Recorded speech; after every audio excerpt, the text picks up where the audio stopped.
I think it's quite important for us, to put a bit of context to what all this is about, what we're celebrating here. When many people talk about, the events of 1976, June 16, it's spoken about in isolation. Nobody really goes back and looks at where all this began. This was actually inspired by the events that were happening in the SADC region. This is what propelled those youngsters to take to the streets and say this was enough. Part of that was the Frelimo rally. Let's talk a bit about that and what then led to these thousands take to the streets, unarmed, faced head on with the barrel of a gun. No, exactly. 76 was not an event. It actually was a culmination of a process which has been long coming. At that time, there was really fertile ground in the province, in the continent, where our neighboring countries were beginning to win their freedoms. And 74, which was not very far from 76, Mozambique had just got its independence. There were Frelimo rallies, universities were shut down. You have your DROs that were ready. So it created a momentum and deepened the consciousness about the need to liberate ourselves. So when 76 came, it really found fertile ground where there was consciousness and appreciation of the need to fight even harder.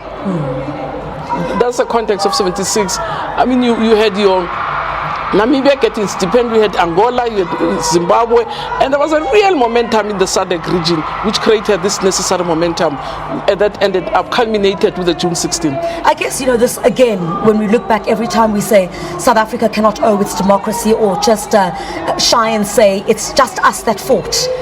There were many others, and you're absolutely right, because when many speak about 1976, they speak about in isolation, but this was all as an inspiration of many others in Namibia, in Mozambique, who were fighting for themselves at the time. And the victory is ours, and we should really always appreciate that in South Africa, that the victory of 1994, it's the victory of the continent, it's our victory as Africans, it's a struggle that we fought together.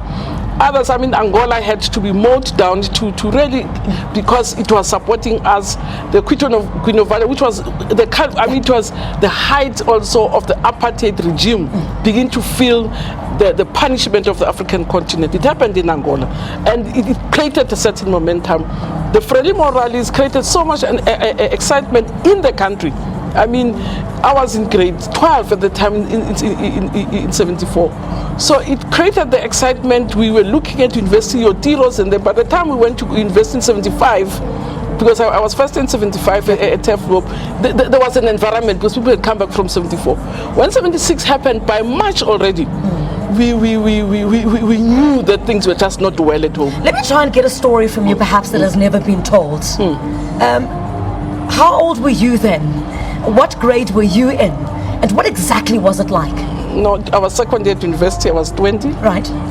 And when the 76 broke out, we were at university, and immediately it spread. Not only it spread from, so it went to campuses, went to be back the next day. I was back home the very next day, because even at universities the fires just really went burning, and universities, to safeguard property, sent everybody home.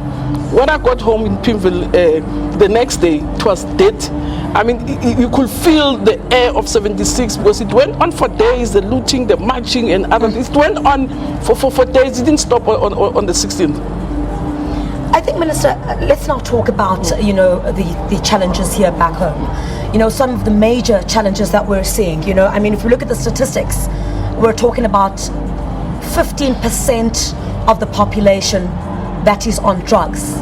Now this, I guess, would be inclusive of what your department is grappling with in schools. These are the new challenges of young people in 2016, post-democracy. A huge number of them, the abuse of drugs, the abuse of alcohol. How challenging is it for your department to deal with some of these so-called new challenges? We have a cohort of learners who are geared, and I always ask people not to lose the sight that we're getting kids who really are geared, kids who struggle for AIDS, the ones that we always celebrate. So we have that cohort of kids who are very geared, that we can see that there is a future for this country in them. But unfortunately, we also get a good number of kids who fall through the cracks, which is very sad. And it's kids from both extreme, and so you can't even say it's a poverty issue. Because even kids from affluent families fall through this crack. We also find kids from poor families falling through these cracks. And it's very devastating both for parents, because it's drugs that we had never experienced before. It's adults who've never been able to, who've never really... These are hard drugs. Yeah, to be confronted with the problems that they're confronted with.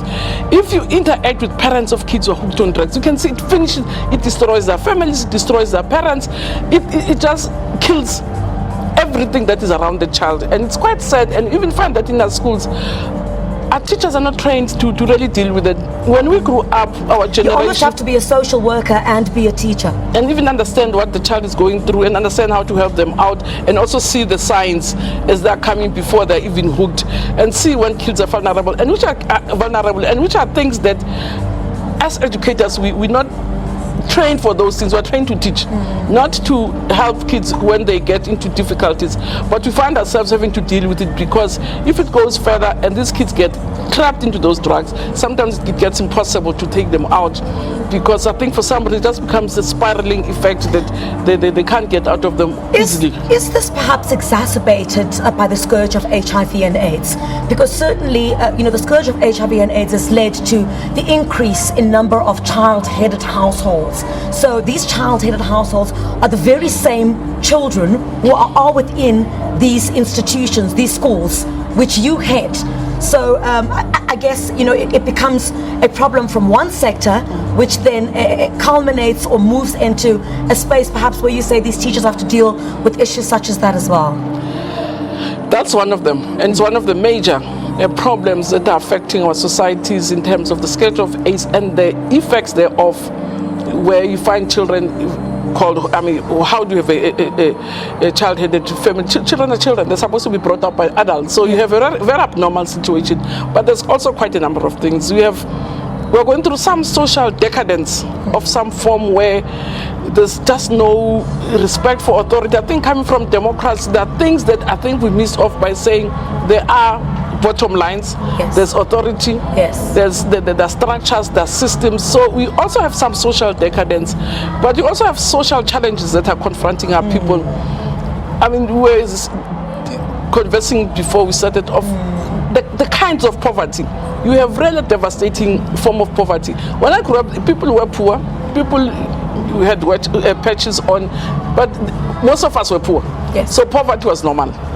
But now, everyone was poor. No one looking at the next one. Actually, it was the rich ones which were vulnerable, because there were very few of them, and they got spoiled. Yes. And most of those kids from very affluent families didn't succeed to have been kids from poor, because poverty was normal.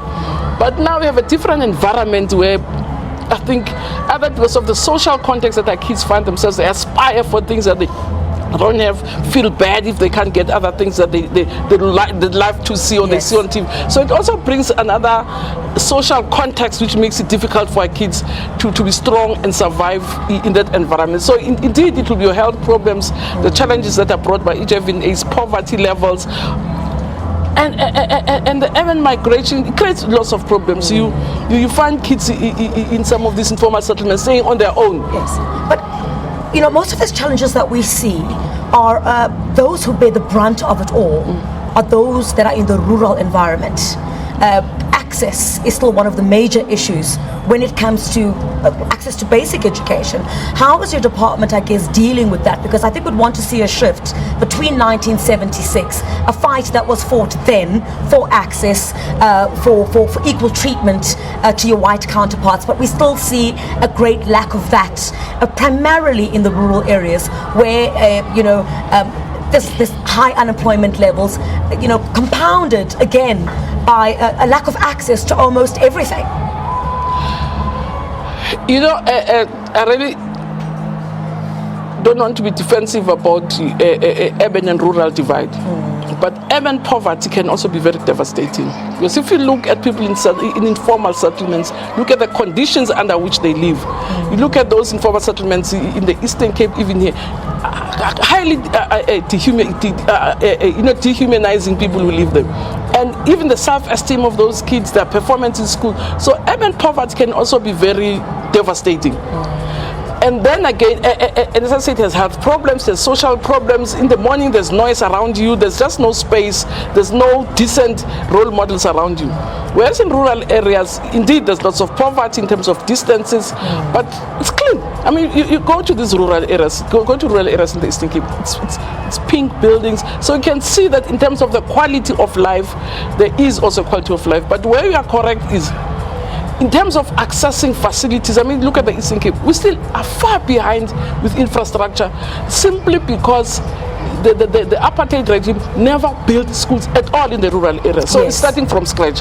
Whereas in your urban areas, because they were creating an urban middle class, Minister, there were schools that we inherited. Minister, unfortunately, that's all we've run. That's all we have time for. Thank you very much. More about certainly, the absolutely. achievements. Yes, we'll certainly time. get an opportunity to speak a lot more about that once the official program gets underway. But certainly, we look forward to President Jacob Zuma's address on the successes and the challenges of young people today. But let's now take a look at an interview that was done slightly earlier with my colleague Dumaule Mushlaudi, who spoke to the